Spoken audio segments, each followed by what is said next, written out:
The rain-slicked streets of Buffalo, New York, glistened under the sodium glow of streetlights as 18-year-old Ethan Caldwell stumbled out of his family's two-story colonial, a duffel bag slung over his shoulder and his heart pounding like a war drum. "You're no son of mine," his father's voice thundered from the doorway, the words slicing through the damp night air. Ethan didn't look back. Not at the house, not at the life he'd known, and not at the family that had just cast him out for daring to love who he loved. It was 2015, and Ethan, a lanky teenager with tousled chestnut hair and hazel eyes that always seemed to carry a spark of defiance, had nowhere to go. He'd come out to his parents over dinner, his voice trembling but resolute, only to be met with his father's fury and his mother's tearful silence. By midnight, he was homeless, the weight of rejection heavier than the bag he carried. The city felt alien now, its familiar corners turned hostile under the shadow of his family's betrayal. He wandered until dawn, the chill seeping into his bones, until he found himself at a 24-hour diner on Elmwood Avenue. The neon sign buzzed faintly, casting a pinkish glow over the cracked vinyl booths. Inside, a woman in her early 30s, with vibrant red curls spilling over her shoulders and a name tag reading Clara, poured coffee for a lone trucker. Her green eyes flicked up as Ethan slumped into a booth, his face pale and streaked with rain. Without a word, she slid a steaming mug in front of him. "On the house," she said, her voice warm but firm, like she'd seen kids like him before. Clara Bennett wasn't just a waitress. She was a survivor. Raised in foster care, she'd clawed her way through life, learning to read people like open books. Ethan's hunched shoulders and red-rimmed eyes told her everything she needed to know. "You got a place to crash?" she asked, leaning against the counter. Ethan shook his head, staring into the coffee as if it held answers. Clara didn't hesitate. "My shift ends at 6. You're coming with me." By sunrise, Ethan was curled up on a lumpy couch in Clara's one-bedroom apartment above a laundromat, the hum of dryers lulling him into uneasy sleep. She didn't ask questions, didn't pry into the wounds that were still raw. Instead, she offered him a lifeline. A spare key, a part-time job bussing tables at the diner, and a quiet promise that he wasn't alone. For the next year, Clara became his anchor, teaching him how to navigate a world that often turned its back on people like him. A gay kid with no family, no money, and no plan. But life has a way of unraveling even the tightest bonds. Ethan, restless and burning with a need to prove himself, left Buffalo in 2016, chasing dreams of a bigger life in New York City. He promised Clara he'd stay in touch, but pride and shame kept his calls short and his visits non-existent. Clara, ever the pragmatist, let him go, knowing some journeys had to be walked alone. She kept the diner running, her red curls a beacon for every lost soul who wandered in. 10 years later, in 2025, Ethan Caldwell was no longer the scared kid who'd been kicked out of his childhood home. At 28, he'd carved out a life in Manhattan, working as a graphic designer for a small ad agency. His apartment in Hell's Kitchen was modest but his own, filled with sketches and vinyl records that spoke to his restless creativity. Yet, beneath his polished exterior, leather jacket, neatly trimmed beard, and a confident stride, there was a hollow ache. He'd built a life but not a home. His relationships were fleeting, his heart guarded, and the memory of Clara's kindness lingered like a half-forgotten song. New York City was a paradox. Vibrant and lonely, a place where you could be surrounded by millions and still feel invisible. Ethan's days were a blur of deadlines and coffee runs, but his nights were spent wandering the city, searching for something he couldn't name. One crisp autumn evening, he found himself in Chelsea, drawn to a small, dimly lit shoe repair shop tucked between a bodega and a vape store. The sign read Milo's Shoe Shine and Repair, and through the window he saw a man in his late 20s, with jet black hair and a quiet intensity, polishing a pair of loafers with meticulous care. Milo Rivera, 29, was a Puerto Rican transplant who'd grown up in the Bronx. His hands as skilled with leather as his heart was with empathy. He'd opened the shop 2 years earlier, pouring his savings into a dream that barely kept him afloat. His warm brown eyes and easy smile drew people in, but his own story was one of quiet struggle. Raised by a single mother, he'd fought to carve out a space where he could be unapologetically himself, a bisexual man in a world that often demanded conformity. Ethan didn't know why he stepped inside, but the bell above the door chimed, and Milo looked up, his smile disarming. "Need a shine?" he asked, his voice carrying a faint Bronx accent. Ethan, caught off guard, mumbled something about his scuffed boots. As Milo worked, they talked. Small things at first, about the city, the weather, the way New York could chew you up and spit you out. But there was an ease to it, a spark that made Ethan's chest tighten. For the first time in years, he felt seen. Over the next few weeks, Ethan found excuses to return to the shop. A scuff here, a worn heel there. Each visit stretched longer, their conversations deepening.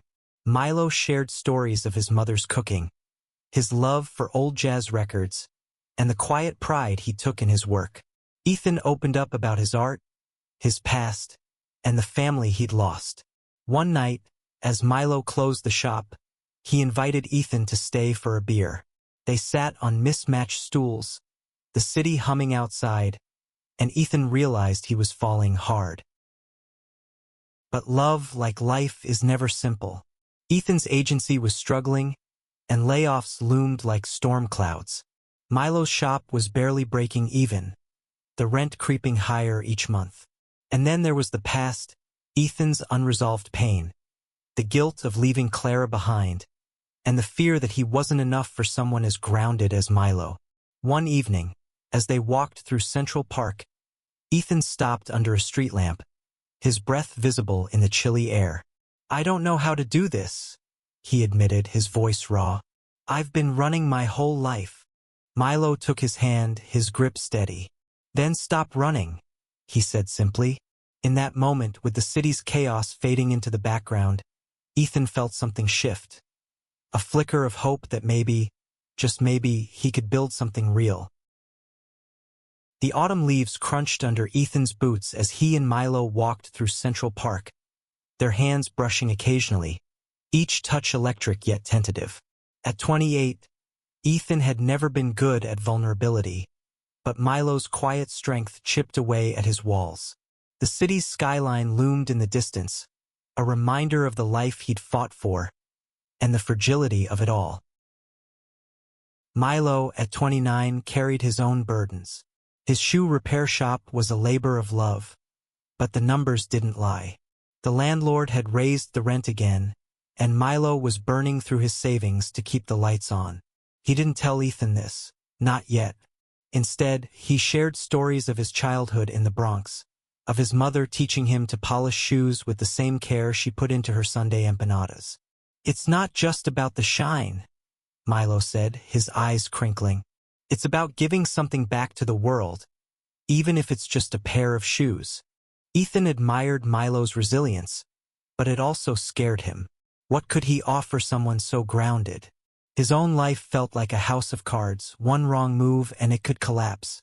At the agency, rumors of layoffs grew louder. His boss, a wiry man named Greg, had started dropping hints about streamlining the team. Ethan's designs were good, but he wasn't indispensable. The thought of losing his job, his apartment, his precarious stability, kept him awake at night. One evening, Milo invited Ethan to his tiny apartment above the shop. The space was cluttered but warm, with jazz records stacked on a shelf and a small altar to his late mother in the corner. They cooked dinner together, spaghetti with a jar of sauce, the best Milo could afford. As they ate, Milo's hand rested on Ethan's, and the air felt charged with possibility. "I like you, Ethan," Milo said, his voice steady but vulnerable. "But I need to know you're in this, not just passing through." Ethan's throat tightened. He wanted to say he was all in, but the fear of failing, of not being enough, clamped down on his words. Instead, he leaned across the table and kissed Milo, a kiss that was both a promise and a plea. For a moment, the world outside ceased to exist. But the past has a way of catching up. A week later, Ethan was sketching at a coffee shop in Chelsea when his phone buzzed with a text from an unknown number. "Hey, kid, it's Clara. In town for a bit. Coffee?" His heart stopped. Clara, the woman who'd saved him a decade ago, who'd given him a couch and a chance when no one else would. He hadn't spoken to her in years, too ashamed to admit how he'd drifted away. He met her at a diner on 23rd Street, a place not unlike the one where they'd first met. Clara, now 40, looked almost unchanged, her red curls still wild, her green eyes sharp but kind. She wore a flannel shirt and jeans, her waitress instincts still evident in the way she scanned the room. "You look good, Ethan," she said, her smile bittersweet. "Grown up." Guilt gnawed at him. "I should have called," he said, staring at his coffee. Clara waved it off. "Life happens. I'm just glad you're okay." She told him she'd left Buffalo, bouncing between odd jobs across the Northeast. Now she was in New York working at a catering company, still hustling.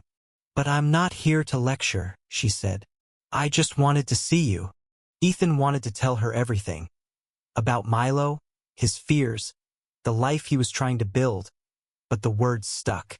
Instead, he asked about her, and Clara's stories filled the space between them. She didn't mention the diner or the year they'd spent together, but her presence was a reminder of the debt he could never repay. That night, Ethan told Milo about Clara, about the night he'd been kicked out and how she'd saved him. Milo listened, his hands still as he polished a pair of boots. "Sounds like she's family," he said. "You should bring her by the shop." Ethan nodded, but the idea made him nervous. Clara knew the broken kid he'd been. Milo saw the man he was trying to be. Bringing them together felt like merging two worlds that might not fit. The next day, Ethan's worst fears materialized. Greg called him into the office. "We're letting you go," he said, his tone clipped. "It's not personal. Budget cuts." Ethan's stomach dropped. He'd seen it coming, but the reality hit like a freight train. He left the agency in a daze, his portfolio under his arm, the city's noise drowning out his thoughts. He didn't go to Milo's. Instead, he walked for hours, ending up at the Hudson River, staring at the water as the sun dipped below the horizon. The old panic returned, the fear of losing everything, of being that scared kid again. He thought of Clara, of her strength, and of Milo, who made him want to be better. But wanting wasn't enough. He needed to act. Determined, Ethan spent the next week hustling. He reached out to freelance clients, updated his portfolio, and even pitched a few designs to local businesses. But the rejections piled up, and his savings dwindled. One evening, desperate for a distraction, he stopped by Milo's shop. The bell chimed, and there, to his shock, was Clara, sitting on a stool, laughing as Milo polished a pair of her work boots. "Ethan," Clara called, her face lighting up. Milo grinned, wiping his hands on a rag. "Told you I'd meet her eventually," he said. The moment should have been warm, but Ethan felt exposed, like his past and present were colliding in a way he wasn't ready for. Clara sensed it, her eyes narrowing. "You okay, kid?" she asked. He wasn't, but standing there with the two people who mattered most to him, Ethan felt a spark of courage. He told them about the layoff, his voice shaking but honest. Milo reached for his hand, and Clara leaned forward, her voice steady. "You've been through worse," she said, "and you've got us now." For the first time in weeks, Ethan didn't feel alone. But the city wasn't done testing him, and the road ahead was anything but certain. The air in Milo's shoe repair shop was thick with the scent of leather polish and the faint hum of a jazz record spinning in the corner. Ethan stood frozen, his heart caught between the warmth of seeing Clara and Milo together and the weight of his own unraveling life. At 28, he was supposed to have it figured out, but the layoff had stripped away that illusion, leaving him raw and uncertain. Clara, ever perceptive, didn't push. She slid off the stool, her work boots gleaming under Milo's care, and gave Ethan a quick hug. "You'll figure it out," she whispered before heading out into the chilly Chelsea evening. Milo locked the door behind her, his brown eyes searching Ethan's face. "You didn't tell me you got laid off," he said. Not accusing, just concerned. Ethan shrugged, avoiding Milo's gaze. "Didn't want to dump it on you. You've got enough going on." Milo's shop was struggling too, and Ethan knew it. The rent hikes were relentless, and Milo's stubborn pride in his craft wasn't enough to keep the business afloat. But Milo didn't let Ethan deflect. He stepped closer, his voice low. "We're in this together, okay? You don't have to carry it alone." That night, they stayed up late in Milo's apartment, talking over cheap beers and a flickering candle. Ethan opened up about the fear that had haunted him since Buffalo, the fear of losing everything again. Milo listened, his hand resting on Ethan's knee, and shared his own struggles. The loan he'd taken to open the shop, the late nights spent worrying about bills. "But I keep going," Milo said, his voice steady, "because this is my fight. And you, Ethan, you're part of it now." The words hit Ethan hard. He'd spent so long running from his past that the idea of fighting for something, for someone, felt foreign. But Milo's belief in him was a lifeline, and he clung to it. The next morning, Ethan woke with a renewed sense of purpose. He couldn't control the agency's decision, but he could control what came next. He spent hours scouring job boards, emailing contacts, and even sketching ideas for a freelance brand. Milo, meanwhile, taught him how to polish shoes, a small act of trust that felt like a promise. But the city had other plans. A week later, Milo got a letter from his landlord. The rent was going up again, and he had 30 days to pay or vacate. The news hit like a punch. Milo tried to play it off, joking about moving the shop to his apartment, but Ethan saw the strain in his eyes. "We'll figure it out," Ethan said, echoing Clara's words. But privately, he was terrified. If Milo lost the shop, what would anchor him? And what would it mean for them? Desperate to help, Ethan suggested they host a community event at the shop, a shoeshine pop-up to drum up business. Milo was skeptical but agreed, and they spent days planning. Ethan designed flyers, posted on local forums, and even roped Clara into spreading the word through her catering contacts. The event was set for a Saturday, with live music from a friend of Milo's and free coffee from a nearby cafe. It wasn't much, but it was a start. The day of the event, Chelsea buzzed with energy. People trickled in, drawn by the music and the promise of a cheap shine. Ethan worked the crowd, his charm masking his nerves, while Milo focused on each pair of shoes with his usual care.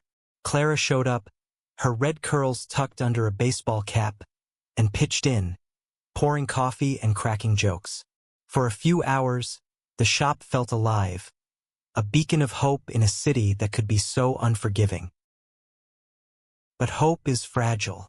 Halfway through the event, a man in a crisp suit walked in, introducing himself as the landlord's attorney. He handed Milo a revised eviction notice, 10 days, not 30. The crowd didn't notice, but Ethan saw the color drain from Milo's face. "They're trying to force me out," Milo muttered, his hands trembling as he set down a pair of heels. Ethan wanted to fix it, to make it right, but all he could do was squeeze Milo's shoulder and keep the event going. That night, after the last customer left, Milo sat on the shop's counter, staring at the floor. "I thought I could make this work," he said, his voice hollow. Ethan sat beside him, their thighs touching. "You still can," he said, though he wasn't sure he believed it. We'll fight this. Together. Milo looked at him, his eyes wet but resolute. You're too good for me, you know that? He said, a small smile breaking through. Ethan kissed him, slow and deliberate, pouring every ounce of his resolve into it. For the first time, he wasn't running. He was staying, fighting for Milo, for the shop, for the life they could build. But the clock was ticking, and the city didn't care about their promises. The next day, Ethan called Clara, desperate for advice. She met them at a diner, her no-nonsense energy a stark contrast to their despair. You need a plan, she said, sipping her coffee. Not just heart strategy. She suggested they look into community grants for small businesses, something she'd heard about through her catering network. It was a long shot, but Ethan latched onto it, spending hours researching and drafting applications. Milo, meanwhile, kept the shop running, his hands steady even as his world shook. But the past wasn't done with Ethan.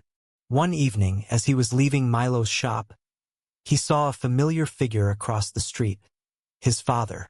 Older, grayer, but unmistakably the man who'd thrown him out a decade ago. Ethan froze, his heart racing.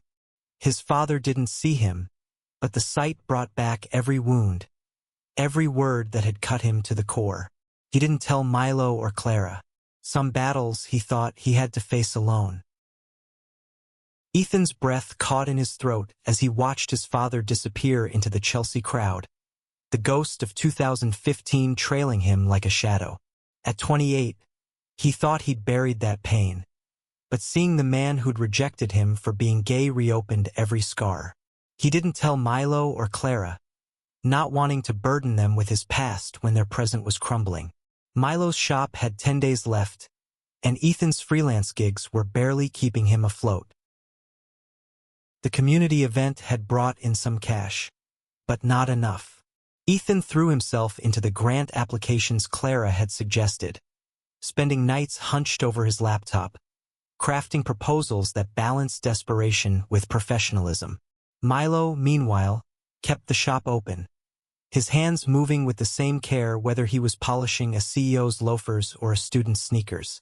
But Ethan saw the strain in his eyes, the way his smile faltered when he thought no one was watching. One morning, as they opened the shop, Milo pulled Ethan aside. I got a call from a realtor, he said, his voice tight. Someone's interested in buying the shop outright. They want to turn it into a vape store. Ethan's stomach dropped. The idea of Milo's dream, his mother's legacy, being erased for another generic storefront was unbearable. We're not giving up, Ethan said, his voice fiercer than he felt. Milo nodded, but doubt lingered in his expression. Clara became their unofficial strategist. At 40, she'd seen enough of life's underbelly to know how to fight dirty. She dug into local business laws, finding loopholes that might delay the eviction. You've got rights, she told Milo over coffee at the diner. They can't just kick you out without a fight. She also connected them with a community organizer named Aisha, a 35-year-old black woman with a sharp mind and a knack for rallying people. Aisha ran a nonprofit that supported small businesses in underserved neighborhoods, and she saw potential in Milo's shop as a community hub. With Aisha's help, they launched a crowdfunding campaign, framing Milo's shop as a symbol of resilience in a gentrifying city.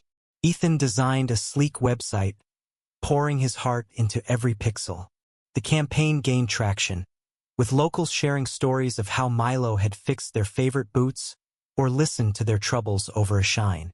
Clara spread the word through her catering network, and soon donations trickled in, not enough to save the shop outright, but enough to buy time. But time was a luxury they didn't have.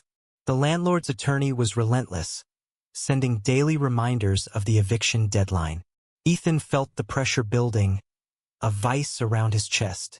He and Milo were closer than ever, their nights spent tangled in each other's arms, but the weight of their struggles made every moment bittersweet. One evening, As they closed the shop, Milo turned to Ethan, his voice soft. "If this doesn't work, I need you to know you're enough. More than enough." Ethan's eyes stung. He wanted to believe it, but the fear of failing Milo, of failing himself, was suffocating. He kissed Milo fiercely, as if he could hold onto this moment forever. But the city kept moving, indifferent to their fight.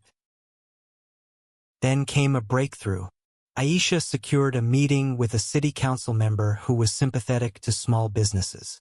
The council member, a 50-year-old woman named Linda, listened as Milo and Ethan pitched their case. Ethan spoke from the heart, telling the story of how Milo's shop wasn't just a business but a sanctuary for people like him, people who'd been cast out and needed a place to belong. Linda was moved, promising to push for a temporary rent freeze for small businesses in the area. It wasn't a guarantee, but it was hope. Buoyed by the meeting, Ethan felt a flicker of optimism. But that night, as he walked home, he saw his father again.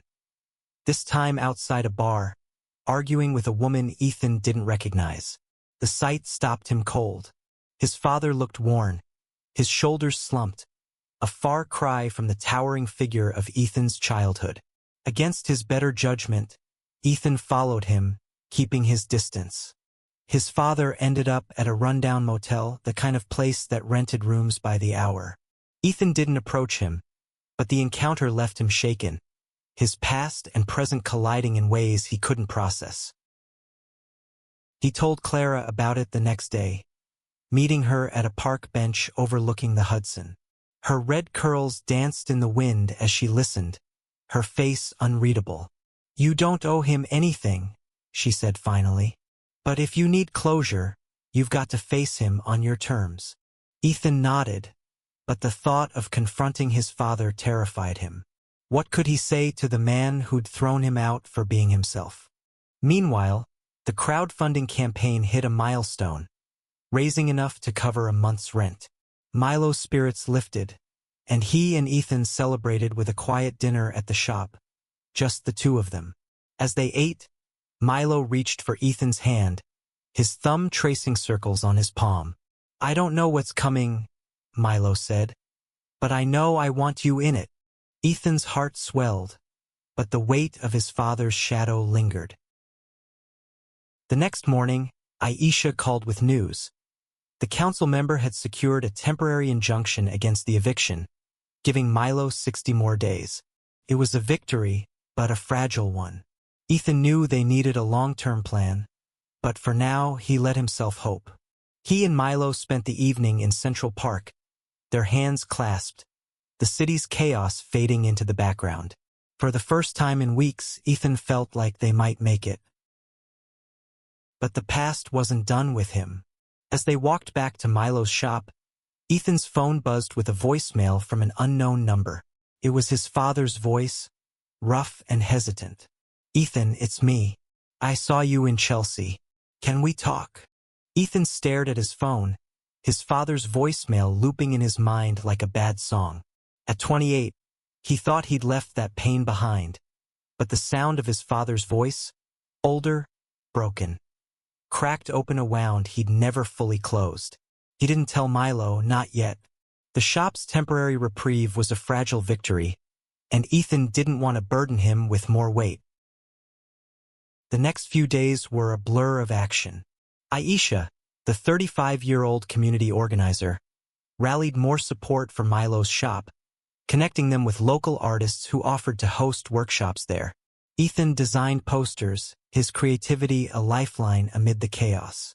Clara, now 40, pitched in too, using her catering contacts to bring food to the events.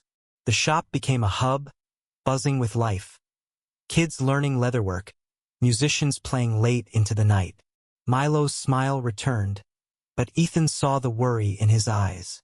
60 days wasn't forever. Ethan avoided his father's call, deleting the voicemail but not the ache it left behind. He threw himself into the shop's fight, but the past kept pulling him back. One evening, as he and Milo cleaned up after a workshop, Milo noticed his distraction. "You okay?" he asked, his hands stilling on a pair of boots.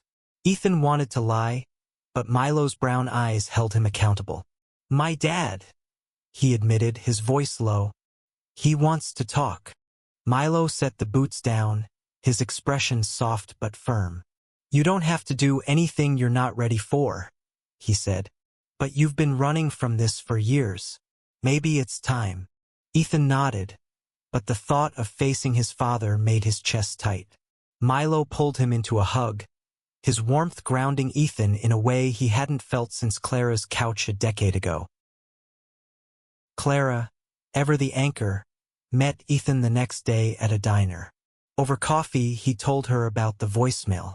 Her green eyes studied him, her red curls tucked behind her ears.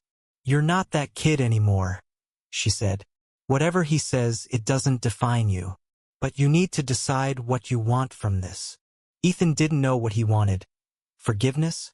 Closure? Or just to be heard? But Clara's words gave him courage.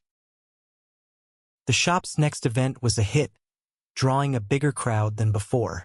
A local news outlet even covered it, calling Milo's shop a beacon of community in a changing city. The crowdfunding campaign hit another milestone, enough to cover 2 months' rent. Aisha's council member contact pushed for a longer-term rent freeze, and for the first time, Ethan felt like they might actually win. But victory came at a cost. Ethan was burning out, juggling freelance gigs and the shop's demands, and Milo was stretched thin, his hands raw from endless hours of work. One night, as they lay in Milo's bed, the city's hum filtering through the window, Ethan traced the lines of Milo's palm. "I love you," he said, the words slipping out before he could stop them. Milo's eyes widened, then softened. "I love you too," he whispered, pulling Ethan close. It was a moment of pure, fragile joy, but Ethan knew it wouldn't last unless they faced their battles head-on. The next morning, Ethan made a decision. He called his father, arranging to meet at a quiet cafe in Hell's Kitchen. His father, now 60, looked smaller than Ethan remembered, his face lined with regret. "I saw you in Chelsea," his father said, his voice unsteady. "I didn't know if you'd want to see me." Ethan's hands trembled, but he held his ground. "Why now?" he asked. His father's story spilled out. A divorce, a failed business, years of guilt. "I was wrong," he said, tears in his eyes. "I didn't understand then. I want to make it right." Ethan listened, his heart torn between anger and a longing for reconciliation. He didn't forgive, not fully, but he told his father about his life, his art, Milo, the shop. For the first time, he felt like the man he'd become, not the boy who'd been rejected. Back at the shop, Milo was waiting, his smile brighter than ever. The council member had come through. The rent freeze was approved, giving Milo's shop a fighting chance. The news hit like a wave, washing away weeks of fear. Clara showed up with a bottle of cheap champagne, and they celebrated in the shop, surrounded by the tools and leather that had become their home. As the weeks turned into months, Milo's shop thrived. The community rallied around it, and Ethan's freelance work picked up, giving him stability. He and Milo grew closer, their love a quiet strength against the city's chaos. Clara, ever their rock, took a job managing a nearby cafe, her red curls a constant in their lives. One evening, as Ethan and Milo sat on a bench in Central Park, the same one where they'd shared their first real moment, Ethan looked at the man beside him. At 29, Milo was still fighting, still polishing shoes with the same care he put into their relationship. Ethan took his hand, the weight of the past lighter now. "We made it," he said, his voice thick with emotion. Milo smiled, his eyes reflecting the city's lights. "Yeah," he said, "we did. The shop, the community, their love, it wasn't perfect, but it was theirs. And for Ethan, who'd once been kicked out for being himself, that was enough. He'd found his home, not in a place, but in the people who'd chosen him, Clara, Milo, and the family they'd built together.